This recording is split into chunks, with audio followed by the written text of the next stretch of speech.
নমস্কার বন্ধুরা, চিংড়ি হেসেলে সবাইকে স্বাগত। আজকে আমি লাবড়ার তরকারি করব। তার জন্য প্রথমে কড়াইতে সর্ষের তেল গরম করে তার মধ্যে আমি আলুগুলোকে দিয়ে একটু ভেজে তুলে রাখলাম। এইবারে সেই তেলটার মধ্যে পটলগুলোকেও আমি দিয়ে দিলাম। পটলগুলো দিয়ে পটলটাও যখন একটু ভাজা হয়ে যাবে তখন আমি পটলটাকেও তুলে রাখলাম ভেজে।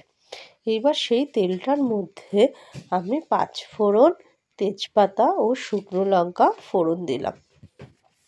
এবার ফোড়নটা যখন হয়ে যাবে তখন আমি এর মধ্যে কটা গোটা কাঁচা লঙ্কা দিয়ে দিলাম। দিয়ে তার মধ্যে আমি হলো এর মধ্যে বেগুন ও ঝিঙেটাকে দিয়ে দেব। দিয়ে বেগুন আর ঝিঙেটাকেও একটু ভালো করে ভাজবো। তার মধ্যে আমি কেটে রাখা মূলো, পেঁপে আর একটু মিষ্টি আলু আমি দিয়ে দিয়েছি। দিয়ে এটাকে আমি ভালো করে কষাবো। এই তরকারিটা খিচুড়ির সাথে ভীষণ ভালো লাগে। তো আপনারাও একবার এই তরকারিটা করে দেখবেন যে কেমন হয়।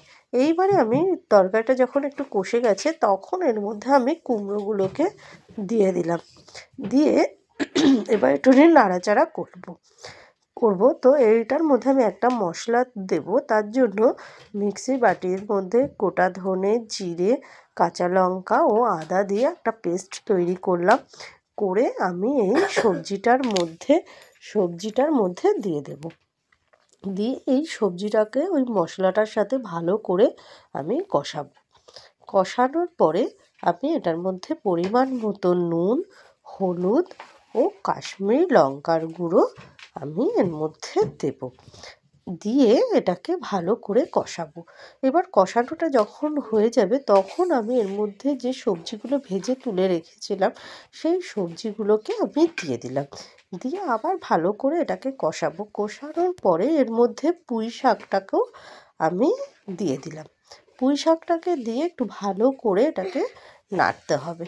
নেড়ে এটাকে ঢাকা দিয়ে রেখে দিতে হবে। এবার খানিকক্ষণ পরে আমি কিন্তু ঢাকনাটাকে তোলার পরে দেখো তরকারিটা বেশ ভালোই হয়ে গেছে।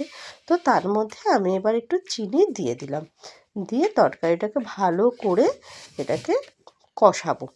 ওটা খুব ভালোভাবে যখন হয়ে যাবে, তরকারিটা প্রায় কমপ্লিট হয়ে যাবে, তখন আমি এর মধ্যে ধনে ও জিরে ভেজে সেই গুঁড়োটাকে আমি দিয়ে দিয়েছি। তো আমার তৈরি হয়ে গেল লাবড়ার তরকারি।